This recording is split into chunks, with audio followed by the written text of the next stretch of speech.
When you hear the word mercury, what is the first thing that comes to your mind? Danger, poison, alert. Yes, this is what was instilled in us during childhood. We all know that mercury vapor can cause irreparable harm to health. But why is mercury so demonized? Why is the system doing anything it can today to make us terrified to even touch it? Maybe so that, God forbid, we don't touch it? Our ancestors were well acquainted with mercury. People attributed magical properties to it and actively used it in alchemy and medicine. States and cities were seized for the sake of getting it. For example, according to one version, the great Genghis Khan decided to conquer Fergana precisely because mercury production was established in this city. There is an indication in the writings of the ancient Roman writer Pliny that Rome bought 4.5 tons of mercury in Spain in those distant times. Throughout centuries-old history, mercury has also been associated with the philosopher's stone. Give me a sea of mercury, and I will turn it into gold. And these are the words of no ancient alchemist, but a powerhouse of classical physics, the great Isaac Newton. This scientist devoted 30 years of his adult life to the study of alchemy and particularly mercury. He classified all his research in this area by encrypting it. All these facts indicate that our ancestors treasured mercury very much. Even in the second half of the 20th century, this substance had a wide practical application. Tons of it has been used in various spheres of life in all parts of the world. In medicine, including. But at some point it all changed, and today the whole internet is screaming about the horrors that will happen to a person who has inhaled mercury vapor. But wait, if mercury is so poisonous, why has it not been noticed throughout centuries of history? Today, more than 20 mercury minerals are known, but its main source is cinnabar.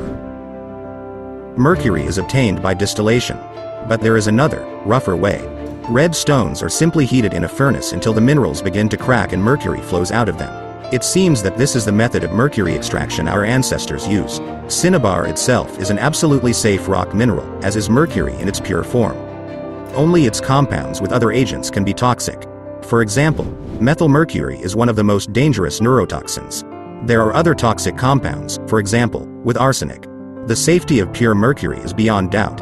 It's a known fact that people who work directly with pure mercury don't even bother with any safety measures, like protective clothing. Look, this man takes mercury in his mouth and nothing happens to him.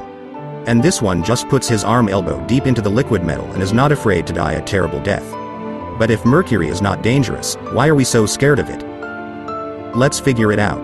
The unique properties of mercury were of interest not only to researchers of the distant past. For example, in the USSR, in the 80s, rumors of the amazing capabilities of mercury antennas actively roamed among radio amateurs. In 1989, they even wrote an article about it in Radio Magazine. Recently, one amateur experimenter decided to repeat the experiment and make an antenna using mercury. Tests have shown that the antenna does work really well. An amazing situation developed with a mysterious substance called red mercury. Much has been written about it in ancient treatises. This substance was called red lion or philosopher's mercury, and people attributed all the properties of the philosopher's stone to it. This topic was especially actively raised during perestroika when the secret archives of the Soviet Union were declassified.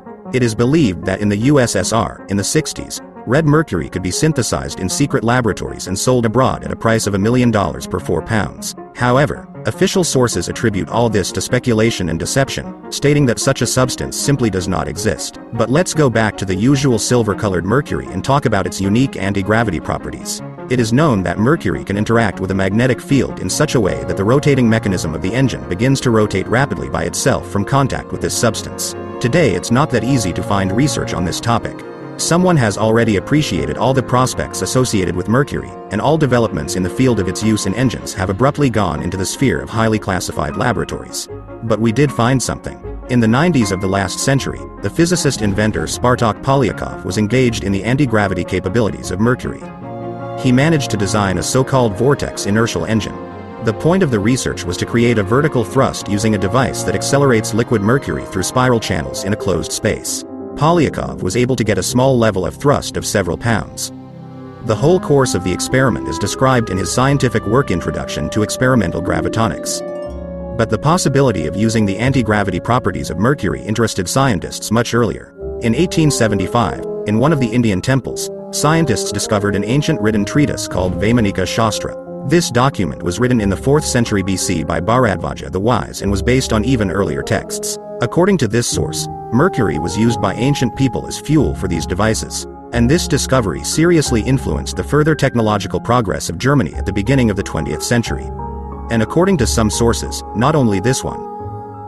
It is believed that the basis of all modern military technologies was created in Germany during that period. The Germans were interested, first of all, in the application side of ancient scientific works. The previously mentioned Vimanas raised particular interest from German scientists. German researchers were amazed by the accuracy and thoroughness with which the entire technology of using and producing ancient aircraft was described. The pragmatic Germans decided that the ancient people could not just make up all this. It's unknown exactly which sources fell into the hands of German scientists, but even available to us documents say that Vimanas flew on Mercury. History knows of at least 2 successful cases of the creation of aircraft with a Mercury-based propulsion system. The first occurred in 1751. The Italian monk Andrea Grimaldi created a flying machine on which he took to the air and flew across the English Channel from Calais to Dover, and from there reached London. This amazing construction looked like a bird and covered 7 miles per hour. A letter confirming this event, received from London, has been preserved in Italy. There is also a study of this apparatus in French Lyon, certified by 3 academicians. The second story happened in May 1895 on one of the beaches of Bombay. There were tests of an unmanned aerial vehicle on that day. It was created by Dr. Talpade, a professor at the Bombay School of Art. The same ancient technology of the Vimanas was taken as a basis. The device, equipped with a Mercury engine, rose 820 feet up, stayed there for several minutes, and got down to the same place. This event was witnessed not only by ordinary citizens but also by government officials. Apparently, all this was enough for the German scientific elite to start serious developments in this direction. According to some reports, Germany managed to develop an anti-gravity mechanism based on Mercury after all. As we all know, after the victory of the anti-Hitler coalition, the entire German scientific base was taken by the Allied countries. Thanks to them, all participants were able to raise their technological progress to a fairly high level. Development in this area went by leaps and bounds, but the plug was suddenly pulled. Today we can't find any high-tech devices with Mercury engines, and much less fuel-free Mercury generators.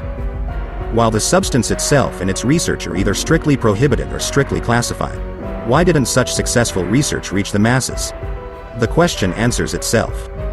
If this had happened, who would extract hydrocarbon fuel, pay for electricity, gas, and gasoline? How would the powers that be able to keep the population of the planet on the hook? So, how do you like that?